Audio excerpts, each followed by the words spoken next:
a union budget that ticks most of the boxes. The union budget for FY26 has been presented in the backdrop of a challenging domestic and global macroeconomic environment. The state of the economy appears to be in a cyclical slowdown led by weakening urban consumption, lackluster job growth, and an investment cycle by the private sector that is yet to turn broad based. Further, the global geopolitical and geo-economic environment has become extremely uncertain with serious risk of disruption to global trade. Nevertheless, India's macroeconomic strength remains uncompromised. GVA growth is expected to bounce back in first half of FY25. Core inflation appears to be benign, and the current account deficit has been lower than its long-term trend, with structural support from rising and buoyant services export. Last but not least, India, unlike many other countries, especially in Europe and Latin America, enjoys political and economic stability. Against that somewhat half-glass full, half-glass empty macroeconomic backdrop, Finance Minister rightly chose to retain a focus on macroeconomic stability with the display of prudent fiscal management. At the outset, the Finance Minister not only sprung a positive surprise by revisiting the current year's fiscal deficit target lower by 10 basis points to 4.8% of GDP, but also delivered on her promise of incremental consolidation and lowered the fiscal deficit target further by 40 basis points to 4.4% of GDP in the FY26. We note that FY20, which was partially impacted by COVID-19 pandemic, has had seen a higher fiscal deficit of 4.6% of GDP.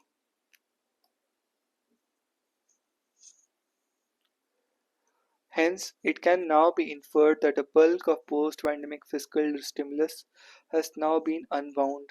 This will help India in preserving fiscal policy space, curb long-term inflationary pressures, and take one step further towards potential upgrades in its sovereign rating. International investors would welcome this tremendously at a time when fiscal policy could come under pressure in many countries, including the United States. One distinguishing feature of recent fiscal compression has been the tight leash on revenue deficit, which in FY25 and 26 is estimated to and projected at 1.9% and 1.5% of GDP, respectively, both in lower than the pre COVID levels of 2.4% seen in FY19.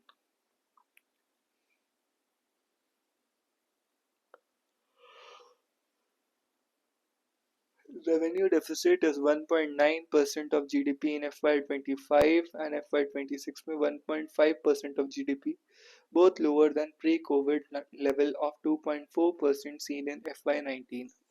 While the structural improvement in the revenue receipts has helped in this journey, reduction in revenue deficit in FY26 is going to be achieved by curbing discretionary revenue expenditure.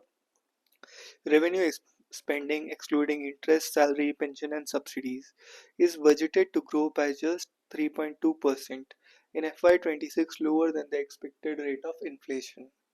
This appears to be a balancing act since the focal point of consumption stimulus in FY26 Union budget is the reduction in the personal income tax burden, which, as per the budget estimates, would amount to $1 trillion, 1 trillion rupees of potential revenue foregone. We believe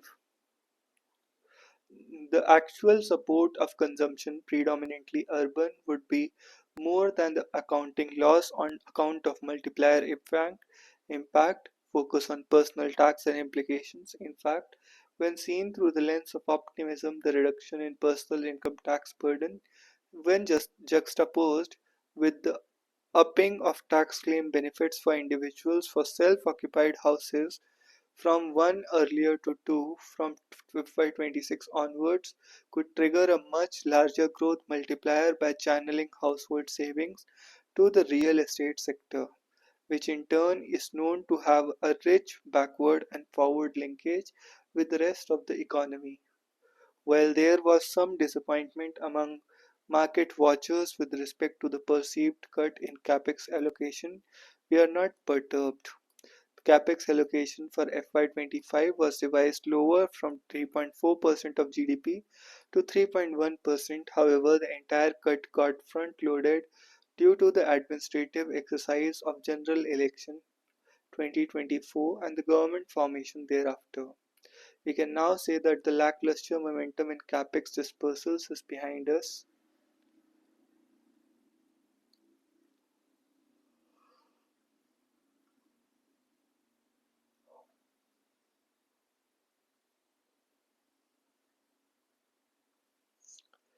We can now say that the lackluster momentum in capex dispersals is behind us. Notably, the central government disbursed 1.72 trillion in capex in the December 24, the highest monthly dispersal ever. For FY26, capex budget has been maintained at 3.1% of GDP, giving a sense of continuity. Notably, the capex to revex ratio, one of the key markers of judge quality of fiscal spending, is budgeted to increase to 2.4%, the highest in over 2 decades. From an industry perspective, enhancement of classification thresholds for micro, small, and medium enterprises, creation of national manufacturing and export promotion missions, establishing an investment friendliness index for states, and a focus on labor-intensive sectors such as agriculture, leather toys, and tourism would provide a fillip to the sentiment.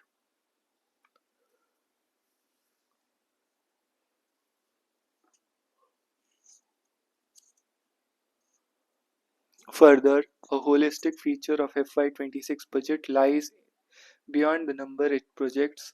Intangible gains could be reaped which if implemented and executed well, would boost productivity in levels in the economy in the longer run. A focus on the next generation ease of doing business measures, a simplification of tax architecture, including various decriminalization measures, and migration towards a light touch regulatory framework in the non financial sector are some of the steps that appear to have imbibed from the economic survey.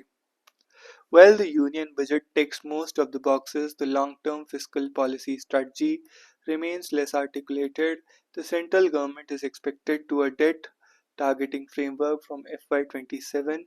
As per the budget documents, the endeavor would be to keep fiscal deficit in each year from FY27 such that the central government debt is on a declining path towards 49% to 51% of GDP, ranging by FY31 versus 56% projected for FY26. While this approach would impact operational flexibility in conduct of fiscal policy, it could also infuse some volatility in market reaction function. Long-term fiscal policy strategy remains less articulated. Central government is expected to switch to debt targeting framework from FY27. As per the budget documents, endeavor would be to keep fiscal deficit in each year from 27 such that central government's debt is on a declining path towards 49 to 51% of GDP range by FY31 versus 56% projected for FY26. While this approach would impart operational flexibility in the conduct of fiscal policy, it could also infuse some volatility in the market reaction function. Viksit Bharat and the budget's play with numbers, C.P. Chandrasekhar. The background to Budget 25-26, as presented even in the official economic survey, has posed a challenge to Narendra Modi government that is settling into its third term. Growth is decelerating because of the dampened consumption, demand, and slowing public expenditure.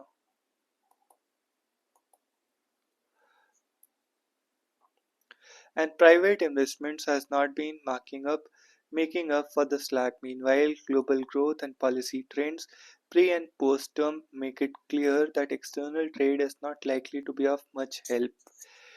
any effort to reverse the slump in growth and ensure that the Viksit Bharat 2047 slogan or the ambition to take India to a developed country status is not all hype requires a revival of domestic demand.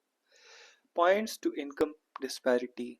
The principal source of the problem seems to be inadequate growth in mass consumption demand domestically, following the weakening of unsustainable spell of credit-fueled expansion. In a rather candid section on earnings trends, the economic survey notes that underlying subdued demand is a trend of rising income disparity. Stable growth, survey concludes, requires a fair distribution of income between capital and labor.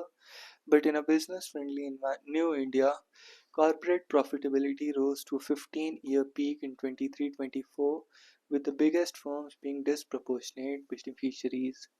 While employment growth in corporate sector was tepid and wage growth moderate, the dampening of consumption demand driven by these trends was not neutralized by proactive government spending in the form of increased capital expenditure. In nominal terms, even the expansively defined effective capital expenditure through the central budget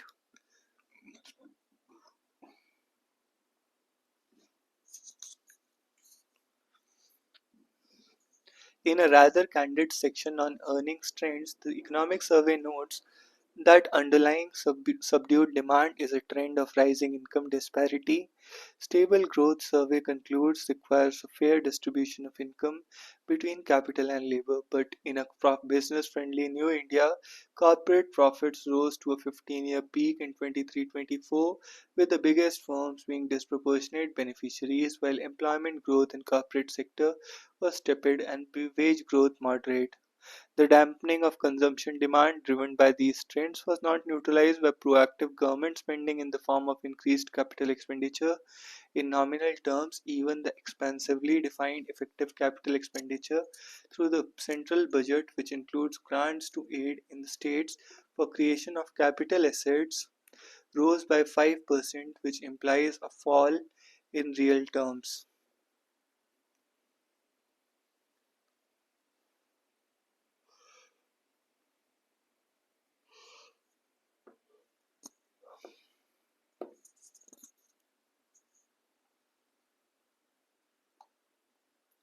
Budget 24-25 has projected effective capital expenditure to rise from 12.5 lakh crore to 15 lakh crore or by 20%. So relative to plans, the revised figure reflects a sharp fall. The transpired despite this transpired despite the center's access to exceptional receipts such as revenues from cesses that are not shared with the states, receipts from sale of spectrum, special dividend of cash-rich public enterprises, and transfers of large surpluses from the Reserve Bank of India. In practice, deficient revenues from taxes and fiscal conservatism kept government spending down and impacted capital expenditures adversely. Depressed demand has meant that better profitability, notwithstanding private investment too has been deficient, aggravating the growth deceleration. The principal ask of the finance minister, therefore, was to lift the level of government expenditure relative to the GDP, with a focus on hike on capital expenditure of the central government and measures to boost employment and lower and middle income earnings in the medium term. The vote bank has to be kept in mind. Raising expenditures requires mobilizing additional resources. That, however, does not seem to be emphasis in the budget. Reticent to tax-friendly corporates and bent on consolidating a middle-class vote bank mobilized by using a majoritarian agenda, tax forbearance and concessions seem to be the current objective of fiscal policy. Part B of the budget speech reversed its punch from the end, providing significant direct tax benefits to the middle class earners. The tax-free in-level income has risen from 7 lakh to 12.7 lakh 75 lakh, and revised rates in the tax slab has given substantial benefits to those required to pay income taxes. A consequence, according to the minister, is a loss of potential direct tax revenues of around 1 lakh crore. In addition, as part of the commitment to keep the central government's borrowing relative to GDP constant, Finance Minister has promised to reduce the fiscal deficit from 4.8% of GDP to 4.4% in 25-26. As a result of the sacrifice of revenues and self-imposed restraint on borrowing, the budget for 25-26 projects an increase in the total nominal expenditure of just 7%. However, budget promises to hike capital expenditure by 17% relative to revised estimates for 24-25. That arithmetic works because of a willingness to record curtailed spending on social welfare, food subsidy bill for an enhanced safety net under the National Food Security Act have fallen from 27.3 lakh crore in 22-23 to 19.7 lakh crore in 24-25 is projected at just 20.3 lakh crore in 25-26. Similarly, outlay for National Rural Employment Guarantee Scheme, having fallen from 90.8 thousand crore in 22-23 to 86,000 crore in 24-25, is expected to stay at the same level. These are in any case not final figures and are likely to be even lower. Despite the play with numbers, the government clearly is not convinced that all of its claims will materialize. So there are two bets implicit in the budget. The first is that the tax concessions to the middle class will unleash a spending spree that would revive consumption, demand, and GDP growth. The other is that even though booming corporate profits and stagnant worker earnings are, according to economic survey, bad for demand, incentivizing the corporate sector will help revive private investment. So domestically, the emphasis is on regulatory reform for the non-financial sector that will improve the ease of doing business. This contradictory position involves the recognition that income disparity driven by freedom of businesses dampens demand and limits private investment. On the other hand, and the belief that freedom of to cooperates used to garnering larger profits even when capacity is underutilized would spur investment. On the other was stark in the economic survey, it appears in the budget as well. Despite the play with numbers, the government is clearly not convinced that all of its claims will materialize, so there are two bits implicit in the budget. The first is that the tax concessions to the middle class will unleash a spending spree that would revive consumption demand and GDP growth. The other is that even though the booming corporate profits and stagnant worker wage earnings, according to the survey, are bad for demand, incentivizing the corporate sector will help revive private investment. So domestically, emphasis is on regulatory reform for the non-financial sector that will improve the ease of doing business. This contradictory position involves the recognition that income disparity driven by freedom of business dampens demand and limits private investment on the one hand, and believe that freedom to cooperate is used to garnering larger profits even when while capacity is underutilized would spur investment. On the other was a stark in the economic survey as well as it appears in the budget as well. Similar incentives are being extended to foreign investors as well. The ceiling on foreign ownership in the insurance sector has been hiked to 100% from 74%, despite the evidence that such firms can be ruthless with clients when pursuing profits. The government has also promised to dilute India's model bilateral investment treaty template and make it more investor friendly. Investment treaties are the means by which firms and sovereigns in less developed countries are held to ransom by transnational conglomerates, giving them the freedom to do that in a grim world economic environment on the grounds that it can help deliver Viksit Bharat is not just an illusion but a dangerous one. The government has also promised to dilute India's model bilateral investment treaty template and make it more investor friendly. Investment treaties are the means by which firms and sovereigns in less developed countries are held to ransom by transnational conglomerates, giving them the freedom to do that in a grim world economic environment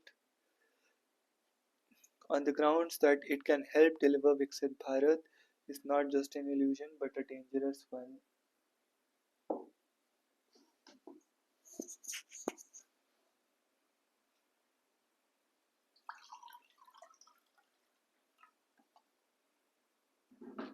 The social sector is the target of spending cuts.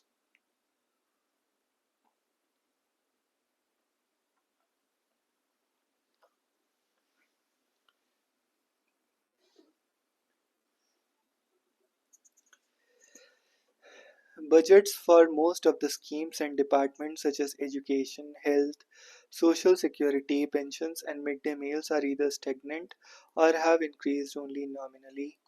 The budget speech mentions six principles of Viksit Bharat: zero poverty, equality education, comprehensive healthcare, meaningful employment, inclusion of women in economic activities, and farmers' well being. This is followed by 10 broad areas that the proposed development measures span. However, budget figures show that these measures are not sufficiently backed by allocations. This is disappointing given that there is widespread acceptance of not only the economic slowdown but also the slump in consumption demand.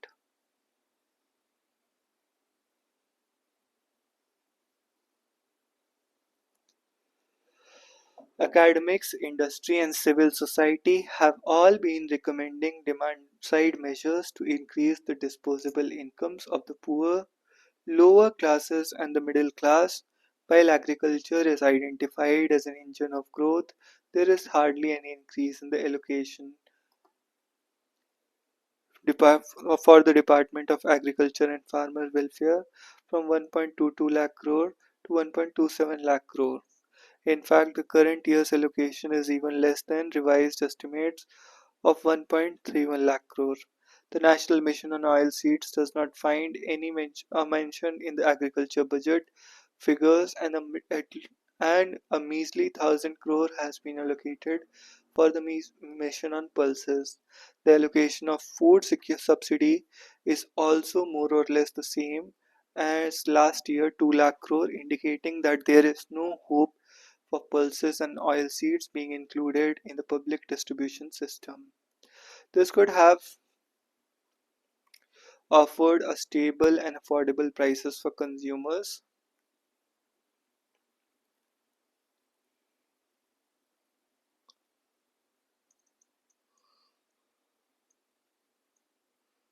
This could have offered stable and affordable prices for consumers, allowing them to spend their incomes on other items. Even the budget for MG and REGS remains stagnant at 86,000 crore despite demands from workers' unions and also corporate sector for an increase in wages under the scheme.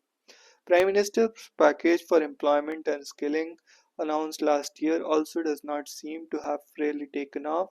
The allocation for the PM internship scheme was 2000 crore but reduced to 380 crore revised estimates. However, this year's allocation is significantly higher at 10,000 crore, which would be sufficient to cover about 18 lakh people. Number of registrations so far is only 1 lakh 25,000. The aim is to provide 1 crore internships for 5 years. If the targets are achieved, these internships only pay 5,000 a month and there is no guarantee of a job.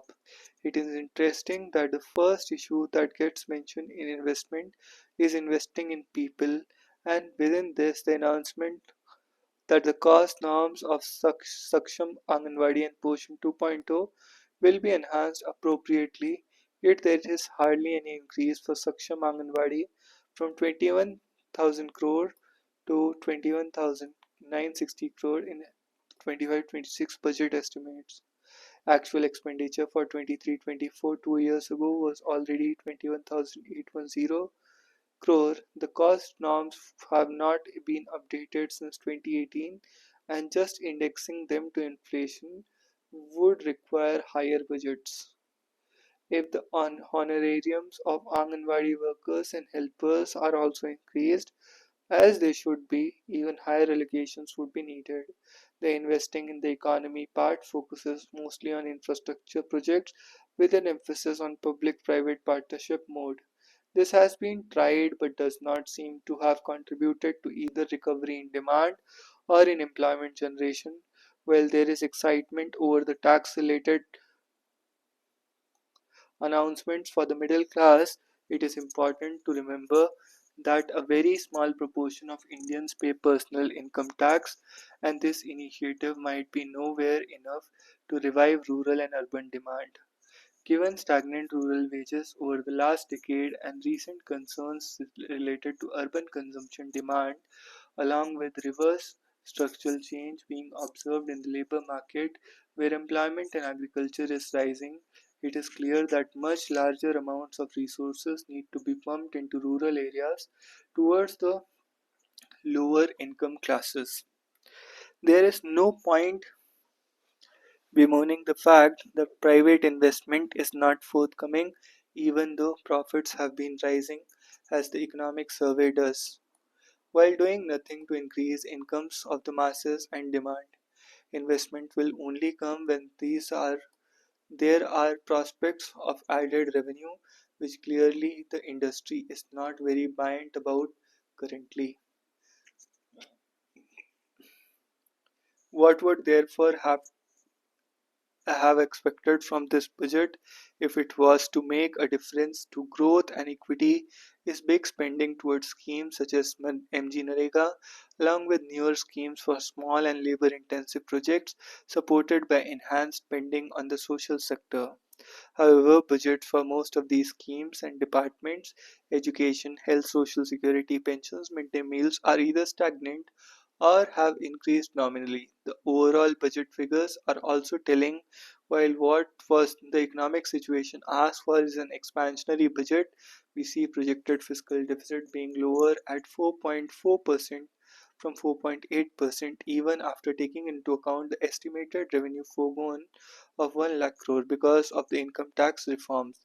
The total expenditure as a proportion of GDP has gone down from 14.6% to 14.2%, with the share of capital expenditure in total expenditure from 27.9% to 30.6%. Obviously, spending has been cut. Once again, the target of these cuts is the social sector.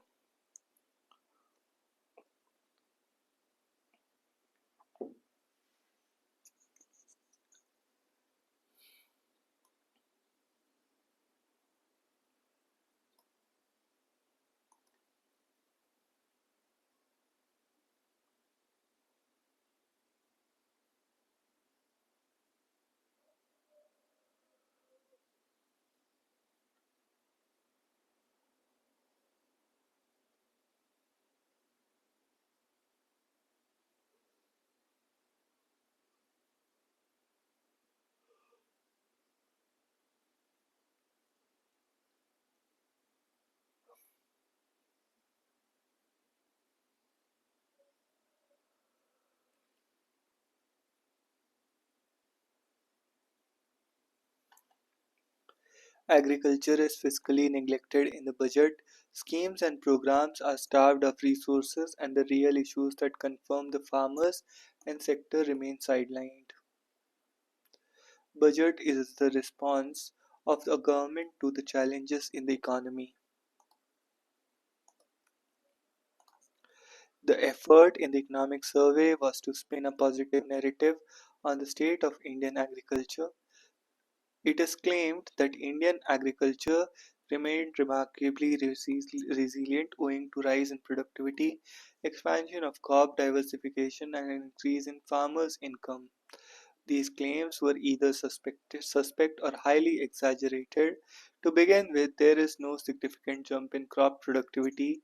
A simple analysis based on index numbers shows that growth rates of yield between 2014, 2022, 23 were marginally lower in the food grain crops and non-food grain crops between 2005 to 45 and 2013-14. Second, there is no major evidence of crop diversification in India, other than marginal shifts in few states in the favor of pulses.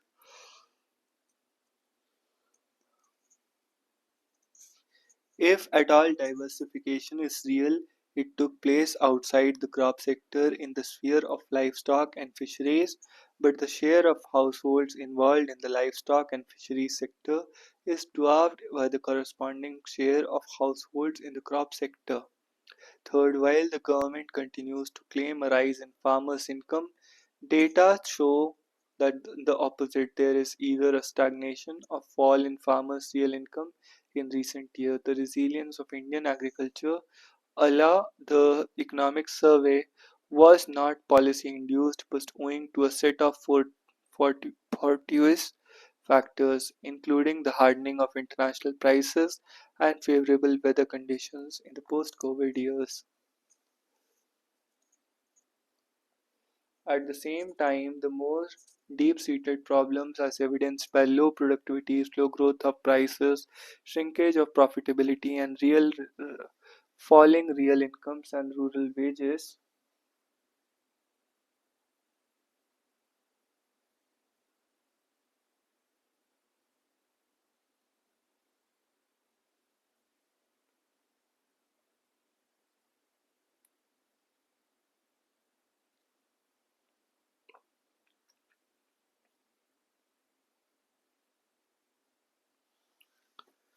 have continued to create conditions that mitigate against any growth stimulus emerging from agriculture.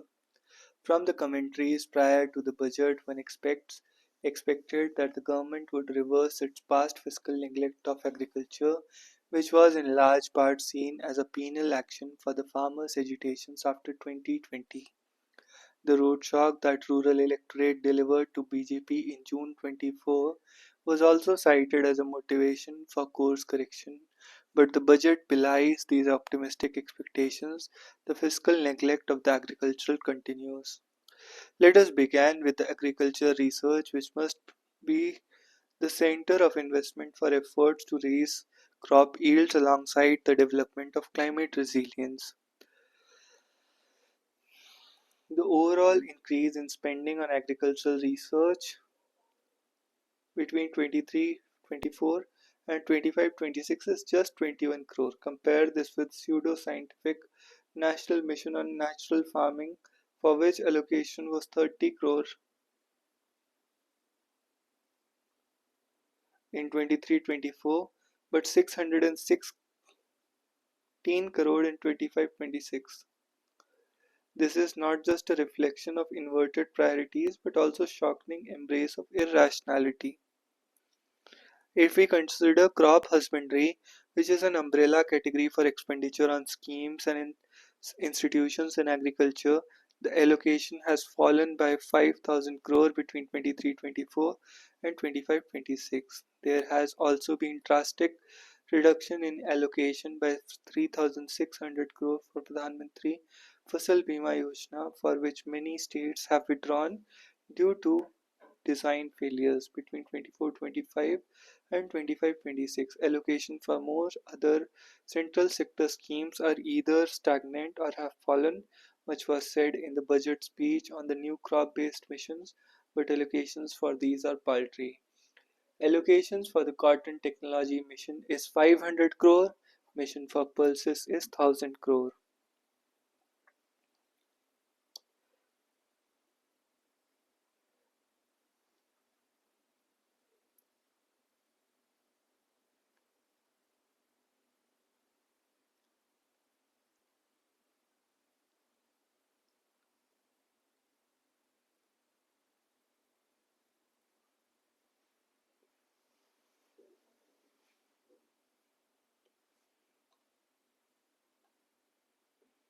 The mission for vegetables and fruits is 500 crore and the national mission on hybrid seeds is 100 crore. The new Makhana board with an allocation of 100 crore has been announced for Bihar, but the already existing commodity boards are cash strapped. For example, between 24 and 25-26, allocation for the coffee board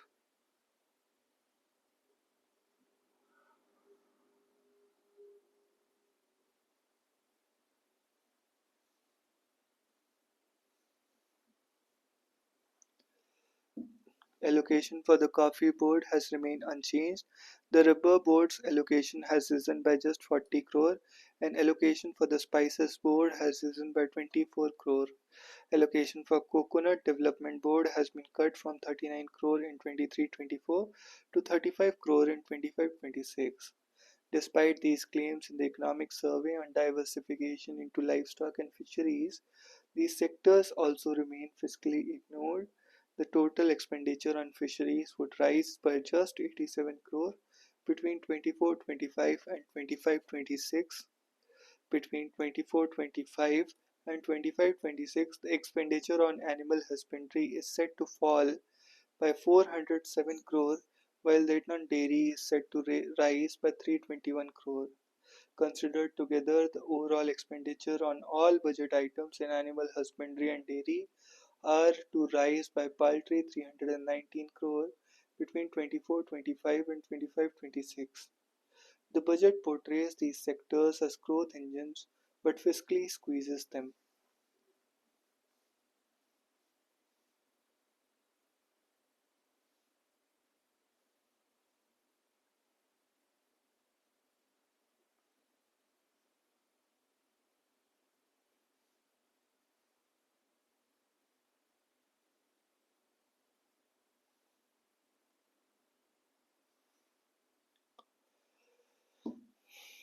A new scheme called Pradhan Mantri Dhanya Dhanya Krishi Yojana has been announced. This aims to target 100 districts with low productivity, moderate crop intensity, and below average credit parameters.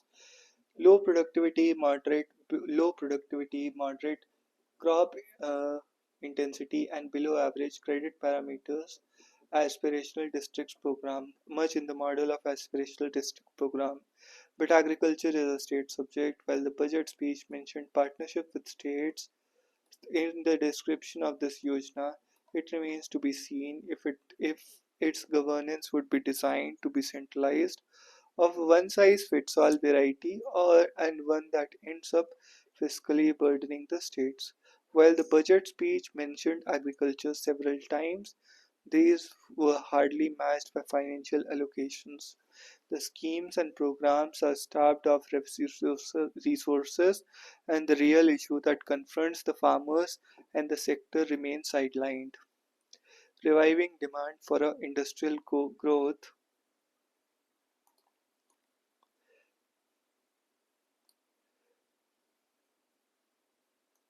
The budget attempts to revive growth by stimulating aggregate demand in the economy, with a crucial role assigned to the industrial sector. Assuming a conservative GDP growth rate of 10.1% in FY26, the budget accords priority for fiscal consolidation. The cautious GDP forecast appears to be realistic for tax revenue projections given the uncertainties in the global economy and growth slowdown in the domestic economy.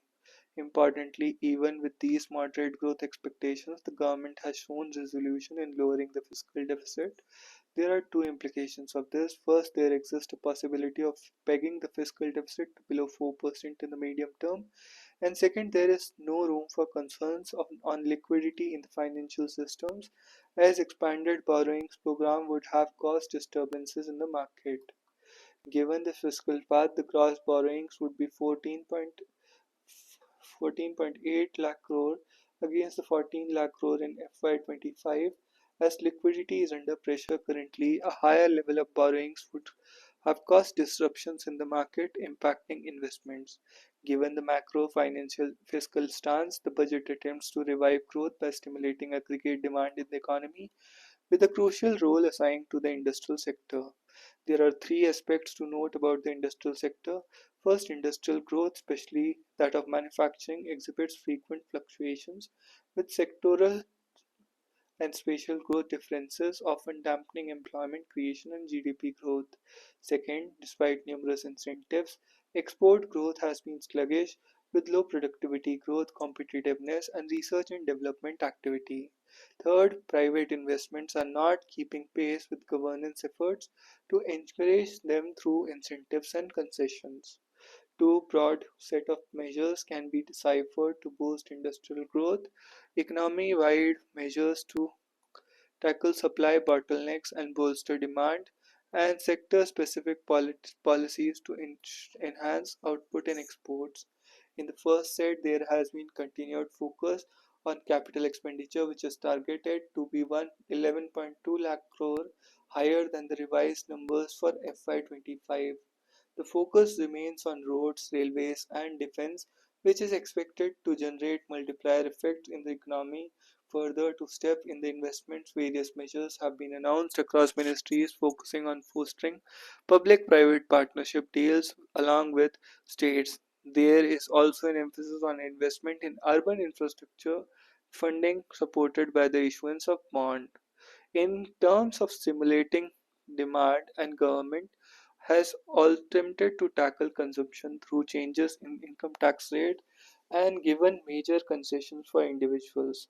Commenting this is the focus on social welfare and development through programs such as PM Kisan, MG Narega, and PM Awas Yojana.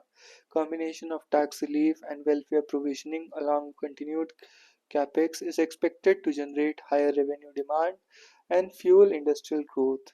Regarding targeted measures for manufacturing sector, emphasis has been on three areas: employment and skills, MSMEs, and export promotion. Focus on manufacturing on electronics, toys, and footwear is important as these are the one of the biggest export baskets to China. Of China to the US, with the US imposing more tariffs on China, it is prudent to focus on domestic production. Emphasis on leather products and production of toys by developing clusters and manufacturing ecosystem is expected to generate employment in the industrial sector.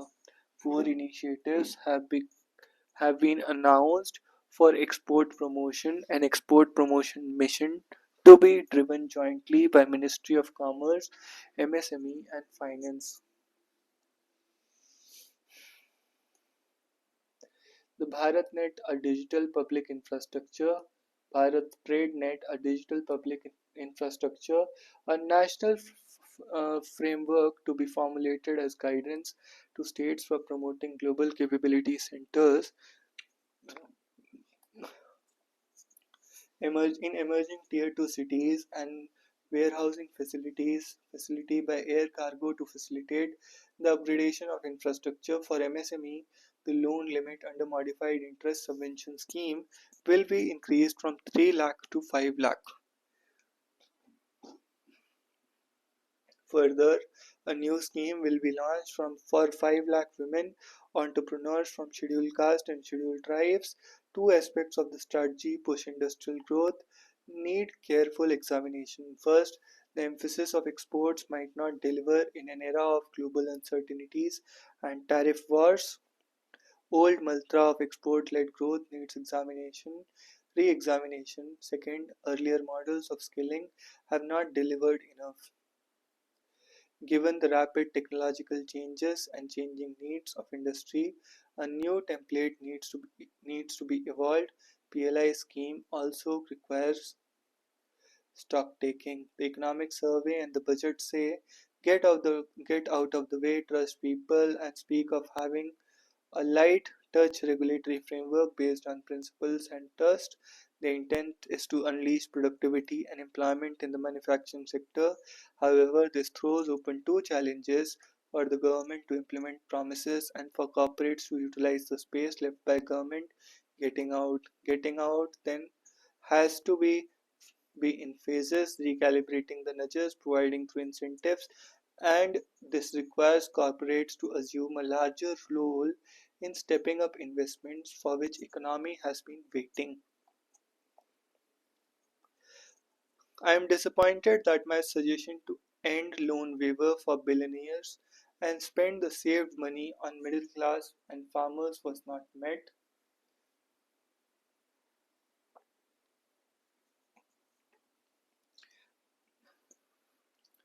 The Union Budget has a proper balance of economic development, social inclusion, and environment protection while taking measures towards realizing the vision of developed India. Babulal Marandi, the development-oriented budget boosts PM Narendra Modi's vision of Sabka Saath, Sabka Vikas, Sabka Prayas. It will help achieve the vision of Viksit Bharat by 2047. Conrad K. Sangma, a growth-oriented budget focused on agriculture, MSMEs, and youth opportunities. Initiatives like PM Dhanya Dhanya Yojana transform Meghalaya. Prime Minister Narendra Modi takes care of everyone. The budget is historic for striving towards the upliftment of middle and working classes of the country. Economic betrayal of Bengal bid to stifle growth. TMC. The Trinamool Congress said not a single meaningful financial inclusion allocation has made for West Bengal in the union budget. The state ruling party called it nothing short of an economic betrayal of the West Bengal. The NDA government has once again laid bare its utter disregard for the people with the budget that reeks of political opportunism, not welfareism. This is a people centric budget. It is an election stunt designed to bankroll BJP's machinery and appease its allies. Trinamool Congress General Secretary Abhishek Banerjee said, "This is a deliberate financial blockade, a calculated move to stifle Bengal's growth and development," said the Diamond Harbour MP. Funds for the several schemes in West Bengal, including MGNREGS, have been suspended for the past few years over allegations of corruption. There have been no state-specific allegations to the West Bengal for the past few years. The Bangla Birodhi budget is yet reminder that for the BJP, Bengal exists only as a political battleground and not as a state deserving of its rightful dues. And the people of Bengal will not forget. Shinde likens budget to goddess Lakshmi, opens favoritism to Bihar, says opposition parties. Fertilizer plant modified Udan, Northeast states cheer allocations. Chief ministers and industry bodies of the northeastern states laud the budget. Assam CM Hemant Biswa Sarma appreciated the announcement of a 12.7 lakh crore ton urea plant in Dibrugarh district's Namrup, where the Brahmaputra Valley Fertilizer Corporation Limited operates a natural gas-based unit that produces ammonia and biofertilizers. After the semiconductor plant in central Assam's Jagirod, Jagirod, this urea facility will be a game changer for the entire Northeast. It will not only help us achieve self sufficiency in fertilizer availability, but also better channelize our natural gas resources. However, the Assam Janata Parishad questioned the centre's sincerity in announcing a new unit of Namroop's fertilizer plant due to lack of budgetary allocation. Mr. Sharma counters parts in Manipur and Meghalaya. Nongthom Bam, Biren Singh, and Conrad Sangma thanked Union Finance Minister for modified Udan scheme, which enhances regional connectivity through helipads and small airports for hilly aspirational northeastern districts. Nagaland Chief Minister said, "I appreciate the government effort for inclusive and empowerment for focus on farmers, rural prosperity, and regional connectivity." Nothing for farmers, says Sukhu Man, will benefit all, says Sani. Significant dip in central assistance to J&K and Ladakh. The 41,000 crore budget proposed for J&K saw significant dip in central assistance. For comparison, the budgetary allocations for J&K were 42,000 crore in 24-25 and 41 in 23-24.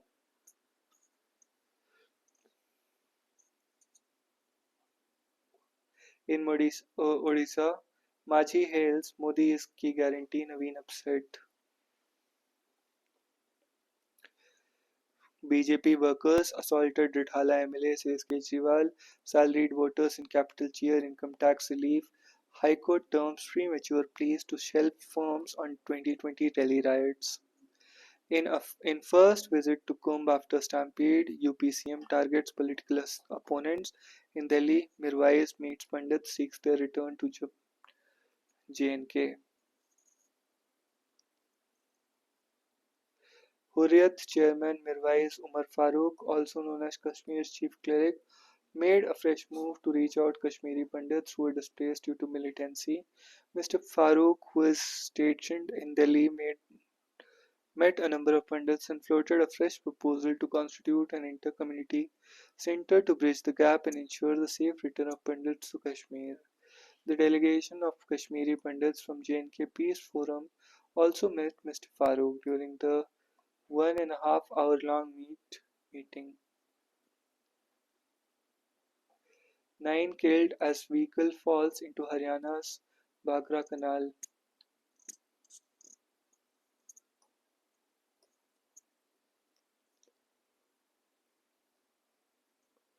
Delhi's waste crisis is nearing a breaking point with over 11,000 metric tons of waste generated every day, much of it piling it in overflowing landfills. Policies decide how waste is managed and how our city smells and breathes.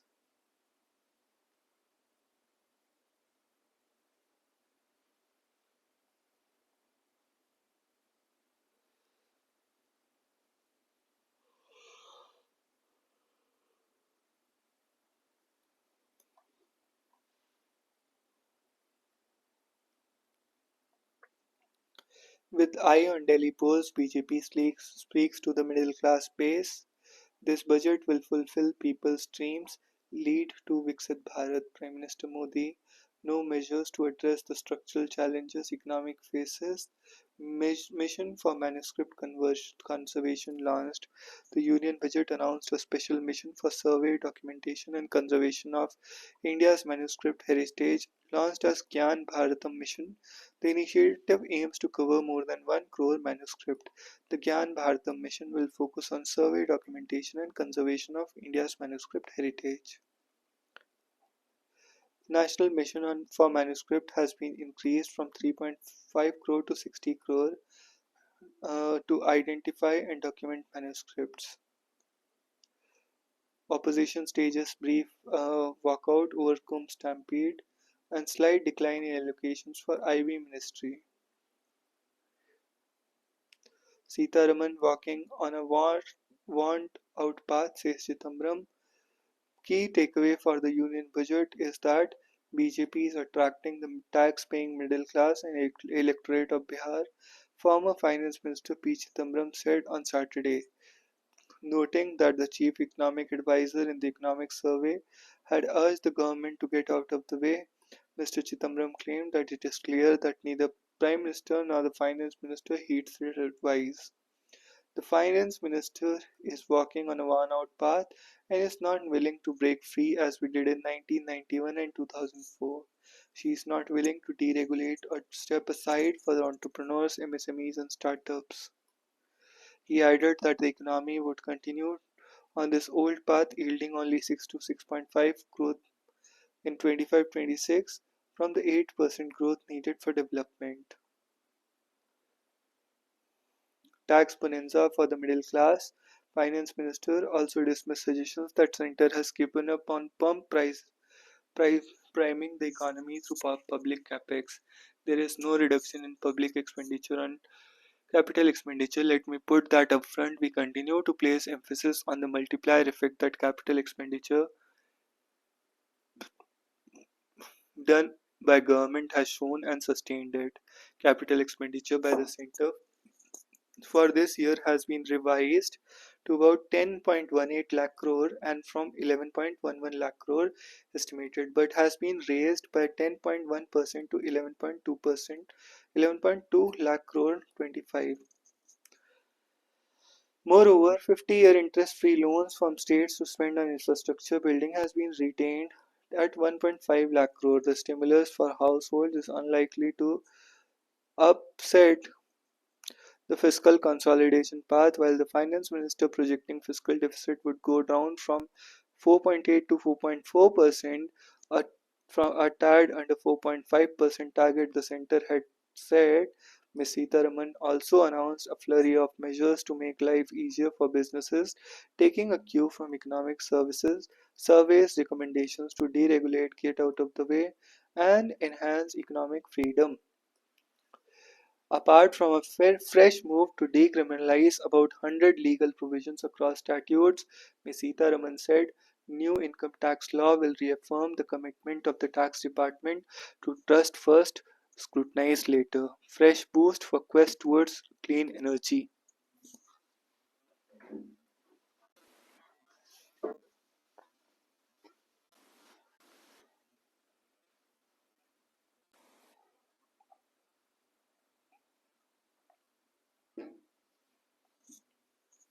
The Union Cabinet approved the NCMM with a budgetary outlay of 16,300 crore over a 7-year period with an additional 18,000 crore expected in investment from central public sector undertakings. In the realm of clean energy, the government's priorities continued to be aligned to the PM Surya Ghar mission, under which the government has committed to fund rooftop solar installations in over 1 crore households. So far, 8.5 lakh households have benefited under the scheme. Budget brings in plenty for Pole Mount Bihar. The RJD, on the other hand, questioned both symbolism and substance of the announcements. RJD leader and former Deputy Minister Tejasvi Yadav said. MGNREGS fund allocation unchanged at 86,000 crore. Ministry of Minority Affairs sees a 5% hike. The union budget has allocated 3,300 crore for FY 25-26, which is a 5% hike from 3,100 crore. There is a major hike of approximately 1,000 crore in grant in aid to states, which was increased from 527 crore in 24-25 and 1,500 crore in 25-26. Eklavya School packages for scheme saturation push up tribal affairs allocation. The Union Ministry on Tribal Affairs has been allocated 14,000 crore, while the Ministry of Social Justice and Empowerment has been allocated 14,000 crore. Allocation marked 14% increase for the tribal ministry compared to the previous year budget. The social justice ministry saw this increase about 4%. This increase in the tribal affairs ministry comes largely towards the implementation of धरती आबा जनजातीय ग्राम उत्कर्ष अभियान धरती आबा जनजातीय ग्राम उत्कर्ष अभियान धरती आबा जनजातीय ग्राम उत्कर्ष अभियान धरती आबा जनजातीय ग्राम उत्कर्ष अभियान धरती आबा गुजराती जनजातीय ग्राम उत्कर्ष अभियान announced in the last year's budget, PM Janman package and the flagship Eklavya model residential schools. This year's budget showed no allocation was made towards the marketing and logistics development and promoting tribal product scheme from northeastern region.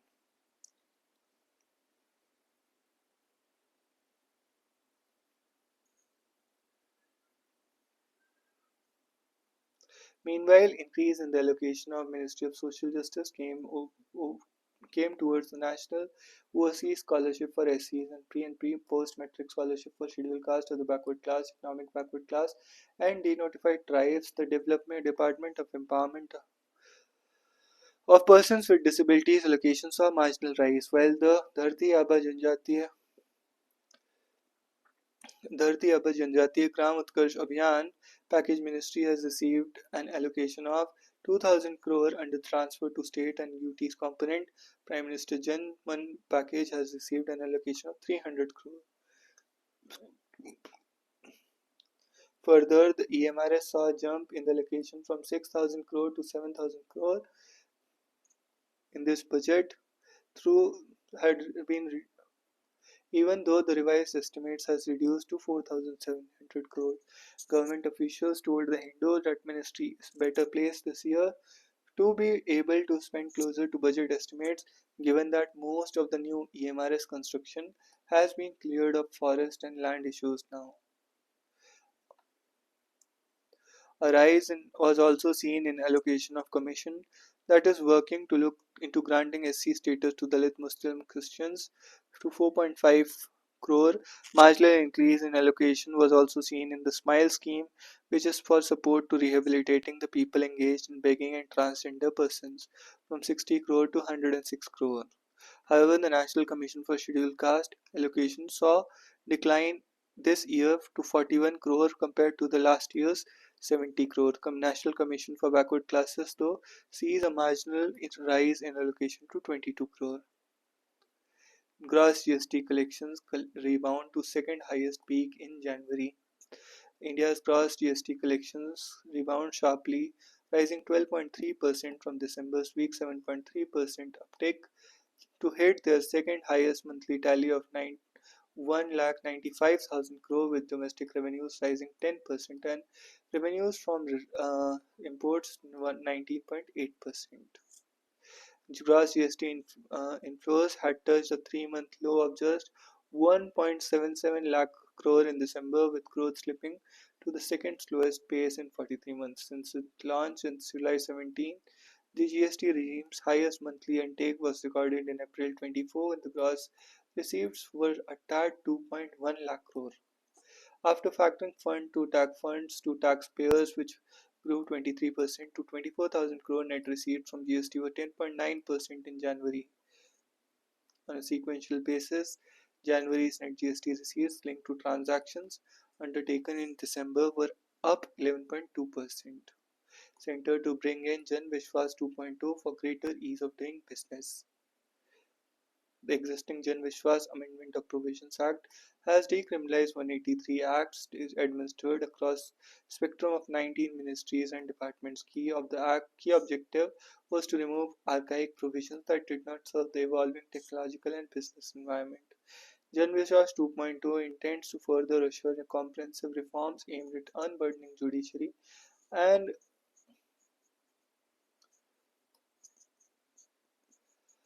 reducing litigation and time and cost. It would introduce civil penalties and administrative actions for minor technical and procedural lapses. Minister's announcement on Saturday follows a Ministry of Commerce and Industry statement.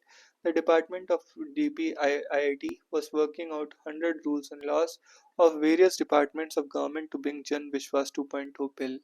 The statement has termed that Jan Vishwas 2.0 is a major step towards India's regulatory framework with global business standards, promoting investor confidence and facilitating smooth business operations. The 23 Act covers amendments and statutes across the span of 100 years. These include the Press and Registration Act of Books and Act of 1967, the Indian Post Office Act of 1898, Boilers Act of 1923, Indian Forest Act of 1927, and the more recent laws like the Prevention of Money Laundering Act and Aadhaar Targeted Delivery of Financial Sector and Other Subsidies, Benefits and Services Act 2016.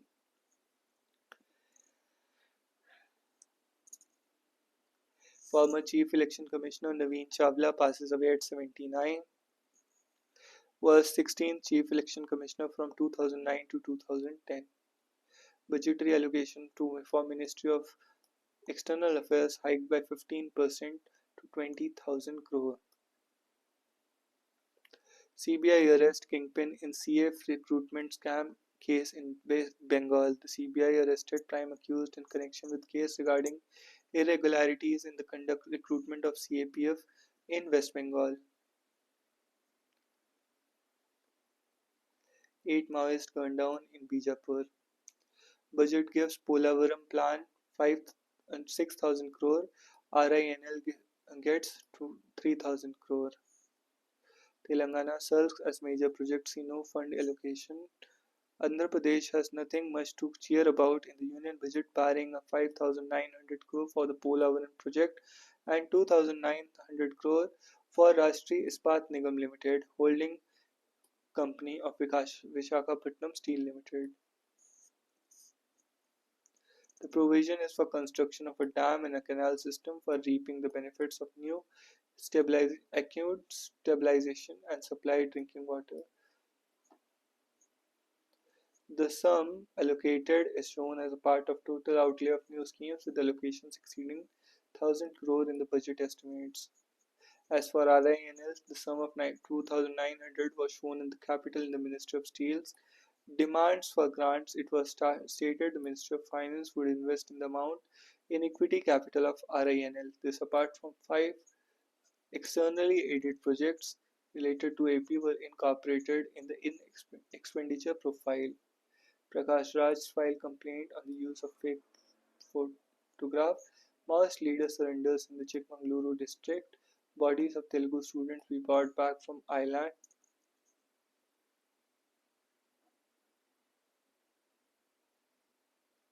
Kerala upset as budget has no mention of economic package, and Karnataka gets empty pot even after being number two tax contributing state, says CM. DRDO successfully flight test V-Shots missile system. Very short range air defense system. Very short range air defense system from Chandipur coast. Very short range air defense systems. Rising salinity levels threaten punch paddy cultivation in Alapur district. Apollo Hospital chief Lord's healthcare push. Gunman kills 10 people hailing from Assad community in Syria. Fighting in Congo can lead to regional war. Burundi president. 7 dead, 19 injured as medical aircraft crashes in Philadelphia. Germany's former president and IMF chief Horst Kohler died at 81. 7 persons were killed and 19 others were wounded when a medical jet carrying a Mexican child home from a hospital in Philadelphia crashed. Crash occurred on Friday when the aircraft plummeted through Philadelphia neighborhood, exploding and showing wreckage over homes and vehicles. Arab nations reject Trump's call to relocate Palestinians. Top diplomats from five countries reject infringement of the inalienable rights of Palestinians. Hamas frees three hostages as Israel releases 180 prisoners. Russia moves towards Turkestek. Kiev says 8 killed in drone strike. 56 killed as fighting grips Greater Khartoum. 6 wounded children began crossing from Gaza to Egypt. US conducted airstrikes on IS targets in Somalia. Trump, at least 18 troops, 23 terrorists killed in Pakistan, Balochistan, and FBI agents in Trump probes runs the risk of being dismissed.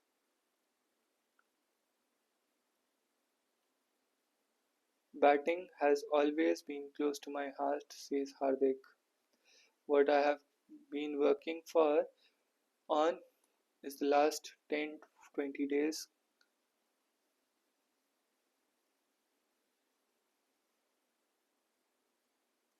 FBI agents who participated in the investigation that led to now abandoned criminal charges against US President Donald Trump are expected to be fired in a sweeping purge of the top US law enforcement organization.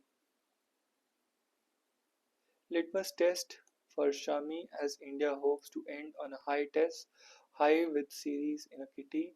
Dominant India eyes back-to-back titles. Dominant India, unbeaten so far, will start for overwhelming favourite to win consecutive title when it takes on South Africa in the final of the Under-19 World Cup T20 Under-19 World Cup. Saha signs offer from competitive cricket. Wriddhiman Saha bid adieu to competitive cricket at his state team Bengal finished its Ranji Trophy campaign with an innings victory of Punjab in its last group match at Eden Gardens here on Saturday. 40-year-old played 40 tests and scored 1,300 runs, including 3 centuries at an average of 29. Rated as one of the finest keepers, Saha took 92 catches and effected 12 stumpings. He featured in 9 ODIs as well. Saha scored 7,000 runs, including 14 hundreds in 142 first-class matches over 17 years. He had 346 catches and 38 stumpings. Delhi misses out on quarter-final spot despite innings victory.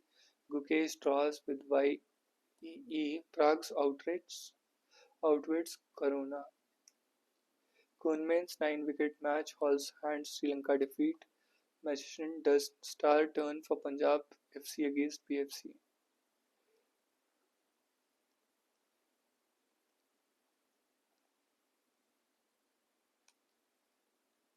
So that's all. See you in the next one.